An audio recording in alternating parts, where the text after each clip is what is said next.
munsi twari tumaze ikiringo gishika amezi 2 twiga ibijanye nazo. Baratwigishije ibintu byinshi kandi bitandukanye, na cyane bikuru muri byo baratwigishije kwitunganiriza imigambi, baratwigishije kwandika umugambi, kuwukurikirana kuva gutangura gushika ubuheze. Baratwigishije kumenya ibiriko birakorwa haba mu gihugu cacu c'u Burundi canke mu bindi bihugu duhanamye ndetse no kw'isi yose, gufatira akarorero ku bantu bamaze gutera imbere bo mu bindi bihugu n'ahandi, gutunganya imigambi na cyane dufatiye ku bintu leta iba iriko irakorera ko muri ico gihe, ko ariho na cyane igihugu gica gitera imbere, hama natwe abajene duteye imbere n'igihugu kiba giteye imbere. Hariho umugambi nari narigeze gutangura nga kubera ko ata formation ikomeye no nari ndabifisemo cyane, uwo mugambi washoboye gushika kuri ntego nari nkeneye. Wari umugambi wo kurima igiterwa cya tangawizi. Uwo mugambi rero twaciye dusanga tumaze kwiga zino nyigisho za hano hari hakenewe ko ndawukora nawanditse. Ubusanzwe iyo wanditse urashiramo n'uburyo, rero urumva n'uburyo burashobora kuba kimwe mu ntambamyi zo zaratumye uwo mugambi ashika ku ntego yawo neza niho nari ndavyifuza. Bwa rero ubu bizogenda neza ko ndafise icyo nakuriyeho gikomeye kizotuma umugambi wanje ushobora gushika kure nindonka uburyo kandi ikindi ndanawanditse. Subiye inyuma gato, jewe nize igisata c'amagara y'abantu n'iterambere ry'abanyagihugu.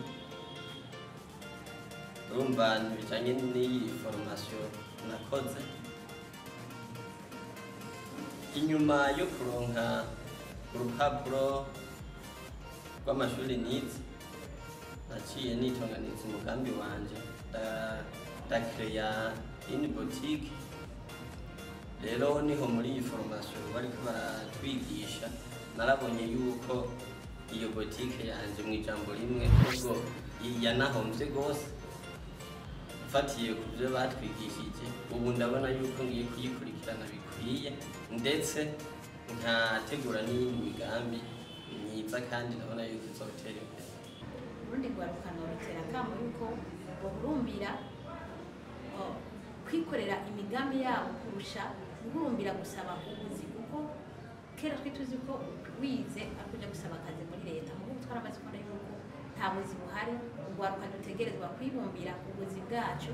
Rero nico gituma twahamagarira urwaruka bose kugira ngo twige ingene twibumbira ubuzi bwacu kugira twibesheho. Wo kwiga ikiganga, wo kwiga icari cyo cyose, usanga iyi formation iguma ikenewe, kuko ibyo ukora byose usanga hategezwa kujamwo elaboration de projet, suivi, evaluation. Cyukora cyose udashizemwo gukurikirana kuva ku ntango gushika ku iherezo ntikigera gitera imbere. Je suis Mukakaro, directeur général de Flashing Lights Company et coach consultant en développement personnel, leadership et business au sein de la structure CMAAO HUB. En fait, vu que nous avons le même objectif de renforcer les capacités de jeunes, donc nous contribuons avec ce que nous avons notre expertise. Vu que je me suis expertisé, donc j'ai de l'expérience en développement personnel, donc j'essaie un peu de collaborer avec l'administration de Ahabona pour voir comment nous pouvons rendre le jeune autonome et pour qu'ils soient aussi au centre de leur vie, vu qu'eux aussi ils ont des potentiels qui disent nécessitent d'être aiguisés, parce que nous en collaboration avec AJAP, nous sommes là pour aiguiser les compétences et faire de participants ou de gens qui sont au centre de mise et découvert et de mise et positionner aussi dans le marché des affaires.